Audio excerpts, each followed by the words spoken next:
Okay, so the other day, I'm scrolling through TikTok, like everyone does, and I see this Gen Z kid totally freaking out about their student loans. Oh, wow. And it wasn't even just the loans themselves, it was like the cost of living, Yeah. rent, just everything. Yeah.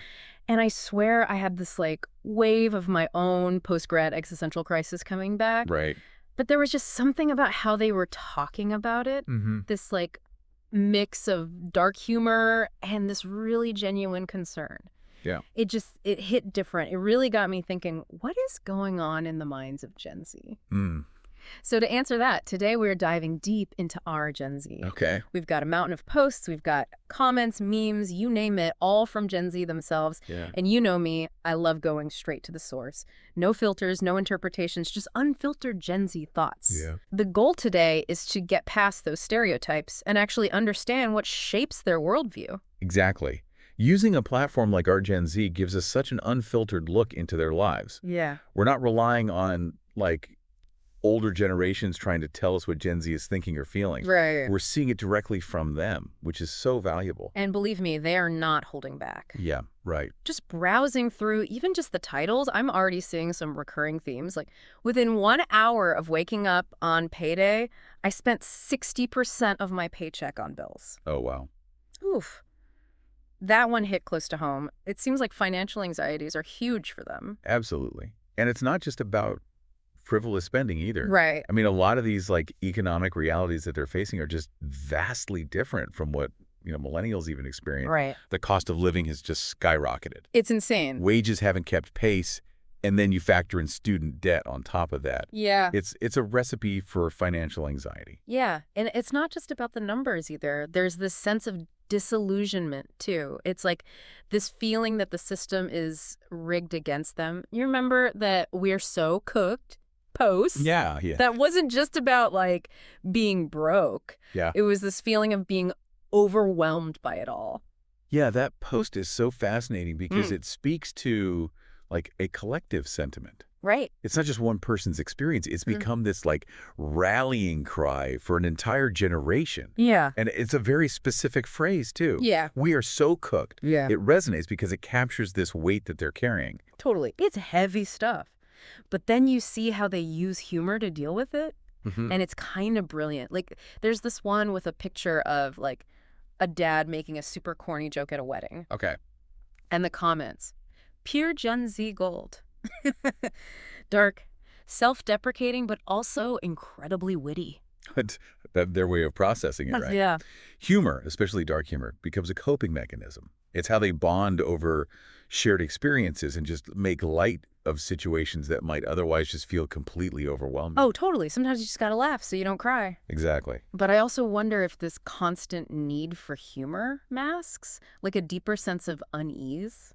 It's a really good point. It's worth considering whether this like reliance on humor is always healthy Yeah. or if it sometimes prevents them from like fully processing their emotions. Yeah. And it's not just like lighthearted stuff they're processing with humor either. Right. We saw a lot of posts about some pretty serious topics too. Yeah. Climate change, political polarization, religion. Yeah. They're like really digging into it all. And what struck me was how willing they were to be vulnerable. Yeah. And to ask questions. It's like they're not afraid to say, like, I don't understand this, or I'm struggling with this. Exactly. Take that post about Gen Z Muslims and Sharia law, for example. Right. I mean, it's a nuanced topic, obviously. Yeah.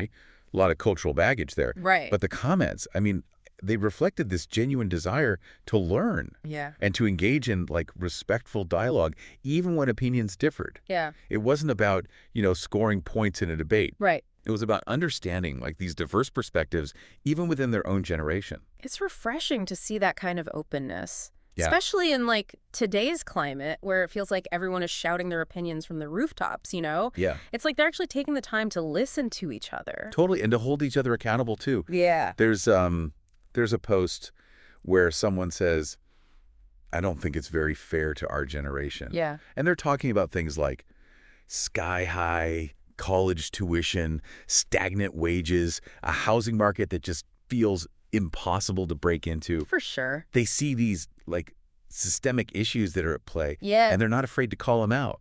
It makes you wonder, like, are they more aware of these systemic issues than previous generations were at their age? Or are they just more vocal about it because of social media? I think it's probably a bit of both. Yeah, I mean, they have access to more information than any generation before them. that's true. And they're using platforms like, like our Gen Z to amplify their concerns Right. and to connect with others who are sharing their frustrations. Right. I think this readily available information, coupled with just like the immediacy of social media, Yeah. it makes it a lot harder to just ignore these issues. Yeah, it's like they're simultaneously inheriting the weight of all these problems, but also feeling empowered to like actually challenge the status quo. Yeah. And speaking of inheriting problems, let's talk about the environment. Right. Climate change is obviously a huge one for them, and understandably so. Absolutely, yeah. For them, it's not some distant threat. Mm. It's their present reality. Right. They've grown up with the consequences, right? Yeah. Extreme weather events, rising sea levels, Yeah. the very real possibility of like ecological collapse. It's scary. And they're demanding action. Like they're holding older generations accountable for the state of the planet that, they're inheriting. Right. And it's not just, doom and gloom either. Yeah. There's a post about, this is kind of random, but finding beauty in unexpected places. Okay. Like parking lots at sunset, Okay. which sounds strange. Yeah. But it kind of speaks to their resilience, Yeah. their ability to still find like joy and beauty even in the face of all this uncertainty. It's a great example of like their complexity. Yeah. They're deeply concerned about the future, obviously. Yeah. But they haven't lost their capacity for wonder Yeah. and appreciation for even just like the small things. It's like they're holding these two like seemingly contradictory ideas at the same time. Yeah. Like the gravity of all these challenges that they're facing. Yeah.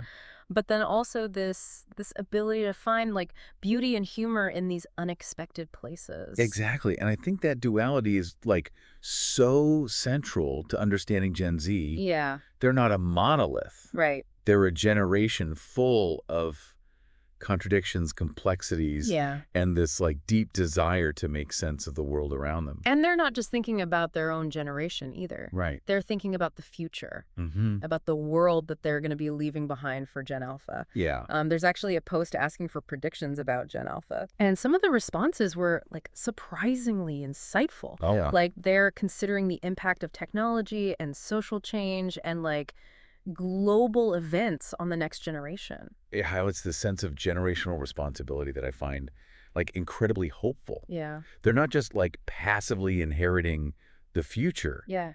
They're actively trying to shape it. Yeah. They're having these conversations. They're engaging with these complex issues. Yeah. And they're trying to understand the forces that will shape the world like for generations to come. It's easy to get kind of, I don't know, bogged down in all the challenges they're facing. But Yeah. going through all these our Gen Z posts, I'm also seeing this like really powerful sense of self-awareness. Yeah. It's like they're observing themselves in real time. Right. They're not just living through these experiences, they're analyzing them. Right. Often with like a healthy dose of humor too. Yeah, like right. there's this one where someone jokes about Gen Z having like cooked memory Oh, yeah. and blaming it on growing up in the internet age. Yeah, yeah. And then another one talks about like mourning their teenage years, Really? even though they're just entering adulthood. Wow. It's almost like they're already like reflecting on their generational identity, Yeah. even as it's being formed, It speaks to their like hyper-awareness. Yeah. I think Yeah. they're growing up in a world where everything is documented and analyzed and shared like instantly. That's true. It's constant feedback. Yeah. And that really shapes how they see themselves Yeah. and how they see the world around them. It makes you wonder how all of this shapes like their transition to adulthood then too. Right. We saw a lot of posts from older Gen Zers sort of navigating the job market, relationships, figuring out their place in the world. Mhm. All those like classic coming of age challenges. Yeah, it's universal. Yeah. But this generation is facing those challenges in a world of like economic uncertainty, a rapidly evolving job market, Right. and just this ever-present pressure of social media. It's a lot. No kidding. One older millennial on our Gen Z even pointed out that this generation seems to like smoke and vape a lot. Interesting. And it got me thinking, like, even with all the information out there about the health risks, Right. are they turning to like vices as a way to cope with the pressure? Yeah, I think it's a good reminder that these like generational trends are complex. Yeah. It's not as simple as like they're unaware of the risks. Right. There's a lot to unpack there, like social factors, economic anxieties, Right. maybe even a bit of rebellion against like the picture-perfect lives that they see online constantly. It's like their coping mechanisms, whether it's, dark humor or nostalgia or even like vaping, they kind of reflect the unique pressures of like coming of age in this very specific moment. Yeah. We can't really understand Gen Z without understanding those pressures too. I totally agree. It's about empathy, Right. not judgment. Yeah. It's about listening to their experiences, understanding their perspectives, Yeah. and recognizing that their choices, even the ones that, we might find perplexing or concerning, Yeah. they're a response to the world that, they've inherited. It's been quite a deep dive. And I'm feeling, honestly, like a mix of emotions, Yeah. concern for the challenges, but also a ton of admiration for like their resilience, Yeah. their humor, their willingness to really engage in these like tough conversations. Me too. And I think that's like the biggest takeaway here. Yeah. Gen Z is full of contradictions, Mm-hmm. anxieties, Okay. and yes, even some like questionable coping mechanisms. Right. But they're also incredibly creative, innovative, Yeah. and deeply aware of the world around them. Don't underestimate them. Yeah. They're the ones who will be dealing with the consequences of climate change, of economic inequality, like everything else that we're frankly leaving behind. It's true. So, I mean, what does that mean for their future? Right. How will they shape the world as they gain more and more influence? That's the question, right? Yeah. Will they become disillusioned and disengaged? Right. Or will they channel their anxieties and frustrations into, like, meaningful action? Yeah. Only time will tell. That's true. But I think understanding their experiences, like we've tried to do today, is at least a good place to start. 100%. And to our listeners, if you really want to understand Gen Z, don't just read articles about them, right? Right. Go straight to the source. Yeah. Explore spaces like our Gen Z, listen to their stories, engage with their perspectives. You might be surprised by what you learn. You just might be surprised by what you learn about yourself, too. That's the beauty of a good deep dive, isn't it? Yeah. It's not just about understanding others. It's about understanding ourselves and the world that we share just a little bit better. This has been The Deep Dive, and we will see you next time for another deep dive into a topic that matters.